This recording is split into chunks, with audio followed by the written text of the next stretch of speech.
नमस्कार, मी यामिनी. माझ्या चॅनलमध्ये तुमचे खूप खूप स्वागत आहे. आज मी ही खूप छान अशी रांगोळी काढलेली होती. हे आहे रियुजेबल पॅच, म्हणजेच तुम्ही हे कधी पण यूज करू शकता बॉर्डर म्हणून, किंवा तुम्ही रांगोळी काढत असणार तिथे असे भरपूर आता बाजारात अवेलेबल आहे. पण मी हे घरच्या घरी तयार केलं आहे, तेच तुमच्यासमोर शेअर करणार आहे आणि एकदम डिटेलमध्ये सांगणार आहे की पेपर कोणता वापरावा, ब्रश कोणता वापरावा, रांगोळी कशी, किती, ग्लू कोणता वापरावा. त्याच्यामुळे व्हिडिओ शेवटपर्यंत नक्की बघा. चला तर मग सुरुवात करूया रांगोळीला. मी एका नोटबुकवर साधंच रांगोळीसाठी फुलं अशी बॉर्डरसाठी ड्रॉइंग काढतो तसं करून घेतलेलं होतं. आणि त्यानंतर हे OHP शीट असतं, ते एक शीट मी A4 साईजचं आणलं होतं आणि त्यालाच एक साईडलाच कॉर्नर ठेवून व्यवस्थित त्याच्यावर स्केच पेन घेऊन त्याच्यावर ट्रेस करून घेतलं. अशी माझी ड्रॉइंग काही खूप चांगली नसल्यामुळे मी असं साधंच करून घेतलेलं होतं.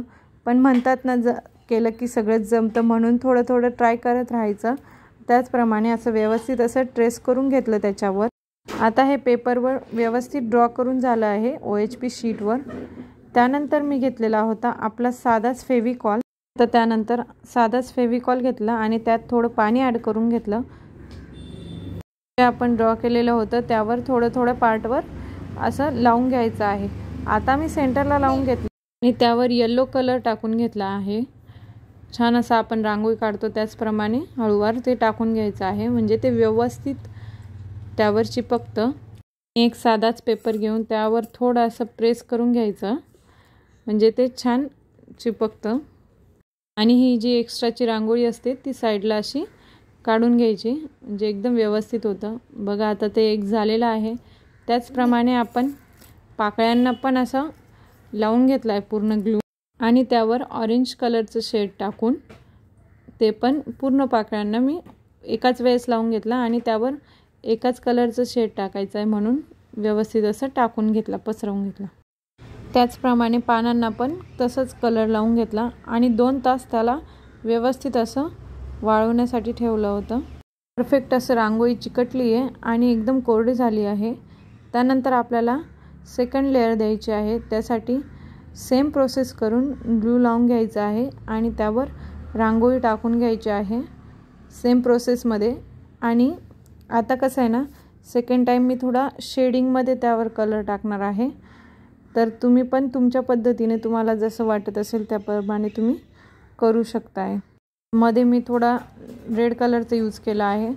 असं व्यवस्थित असं तुम्ही तुमच्या पद्धतीने कलर यूज करून छान तुमची रांगोळी डेकोर करू शकताय. सेम प्रोसेस करायची आहे.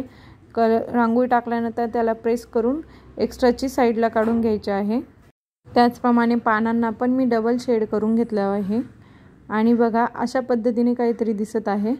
आणि त्यानंतर ते ॲटलिस्ट 1 तास तरी वाळवण्यासाठी ठेवायचं आहे. वाळवल्यानंतर आता मी बॉर्डर देण्यासाठी 4 नंबरचा ब्रश यूज करणार आहे.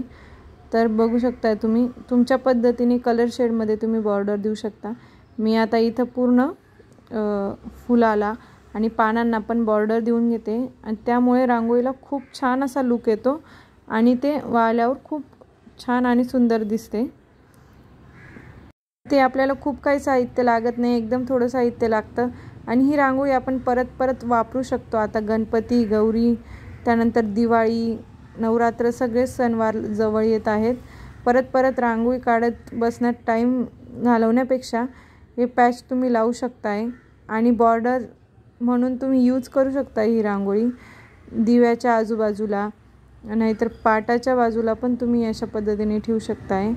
आणि अशाच वेगवेगळ्या प्रकारचे व्हिडिओ पाहण्यासाठी अजून पण माझ्या चॅनलला सबस्क्राईब केलं नसेल तर नक्की सबस्क्राईब करा, कारण यानंतर मी 7 वारांची रांगोळीचं पण एक ट्राय करणार आहे की ती अशी पॅच बनवून ठेवावे, म्हणजेच रोज यूज होऊ शकता. आणि बघा आता बॉर्डर देऊन झालेली आहे आणि आता मी ते कटिंगसाठी घेतलेलं आहे. ही कट थोडं व्यवस्थित आणि हळूवारपणे करायचं आहे. आणि ही व्यवस्थित कट करून झाल्यानंतर बघा किती छान आणि किती मस्त लुक आलेला आहे. बॉर्डरमुळे त्याचं लुक चेंज होतो. त्या घरी एकदम सोप्या पद्धतीने आपण अशी रांगोळी तयार करून ठेवू शकतो, म्हणजे घाई गडबडीच्या वेळेस आपल्याला पटपट तयारी करायला वेळ भेटतो. आणि बघा असं तुम्ही पण करून बघा आणि नक्कीच माझ्या चॅनलला सबस्क्राईब करा अजून वेगवेगळे व्हिडिओ बघण्यासाठी. धन्यवाद.